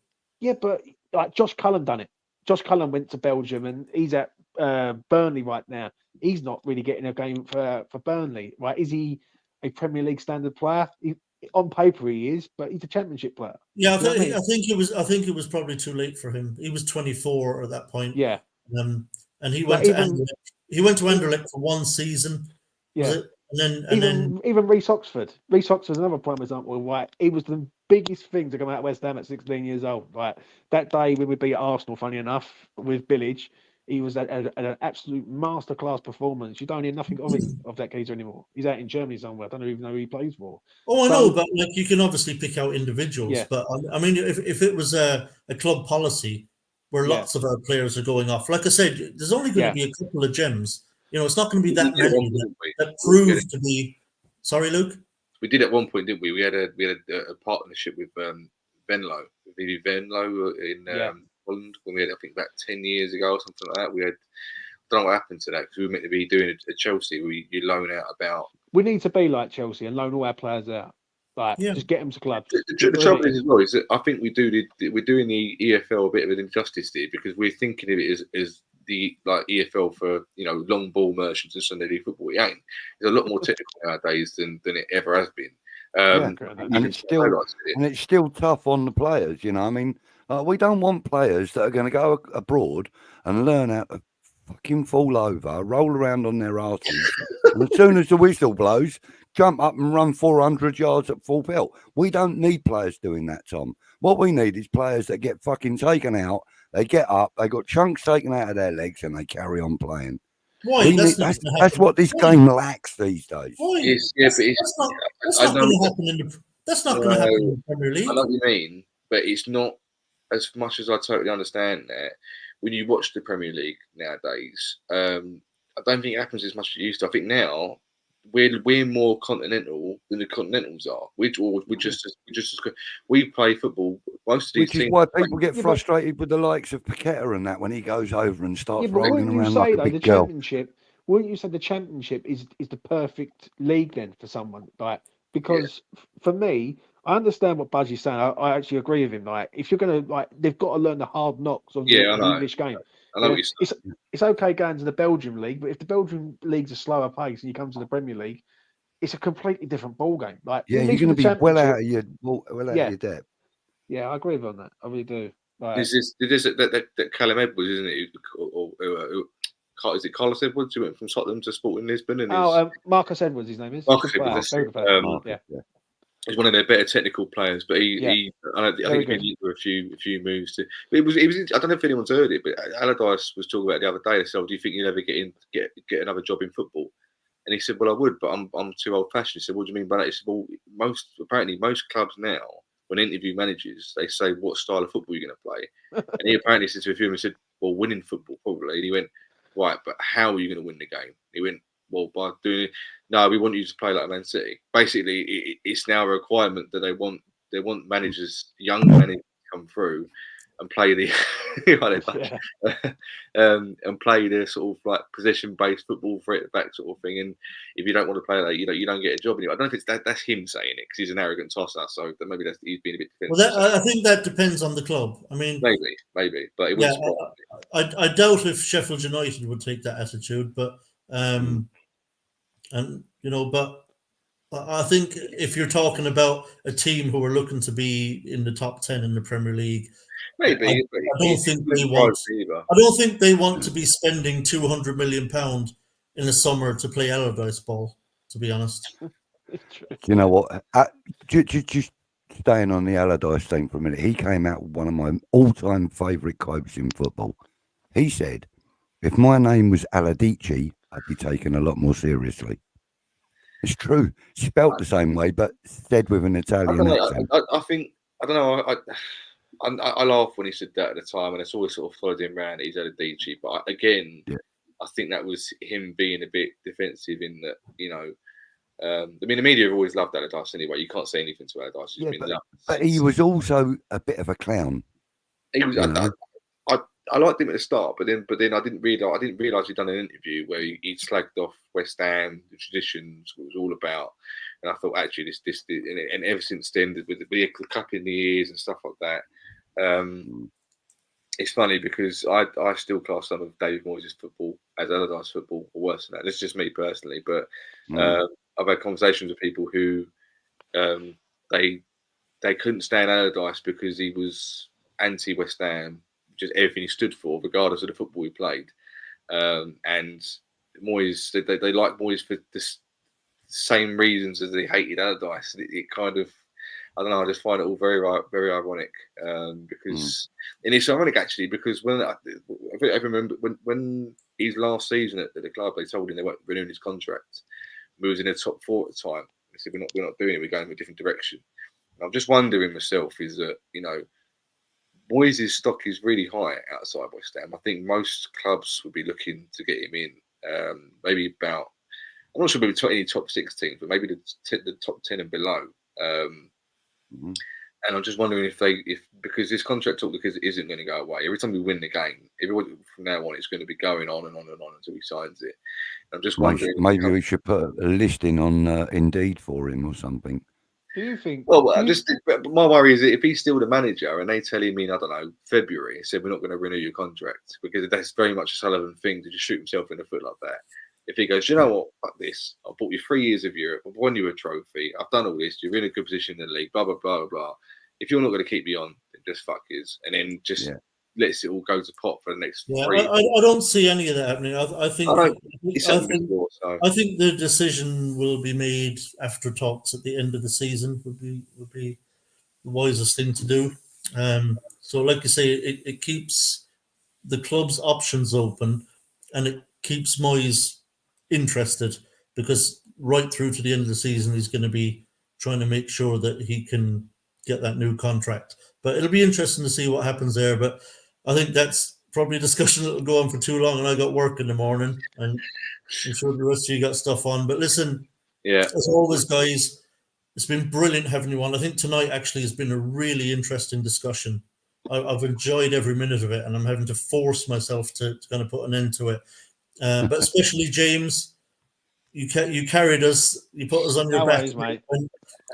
Something that it wasn't actually my internet; it was something wrong with my laptop, and thankfully Sinead works in IT, and she was able to sort it and get us back up and running. But I really appreciate you keeping things going there on your own, James.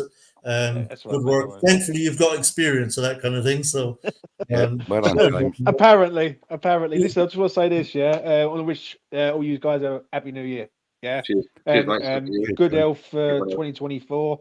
I understand we've all got different opinions with Moyes and everything, but we're all West Ham fans, and that's what it's all about at the end of the day. Do you know what I'm saying? Yeah, and we'll all remain friends at the end of the day, and that's the important thing. But listen, really appreciate all of you. Also, as always, appreciate everyone in the live chat for joining. I know we haven't really interacted with you today, but what I'm going to do next week, I think I'll just do a solo show, and I'll do it all interacting with the live chat. So it's going to be me in the live chat next Friday.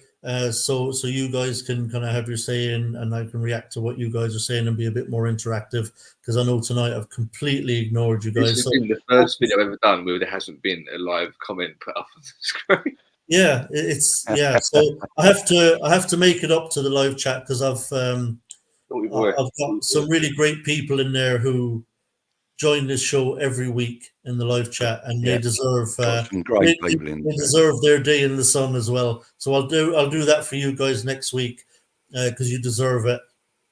But until then, as always, chaps, come on.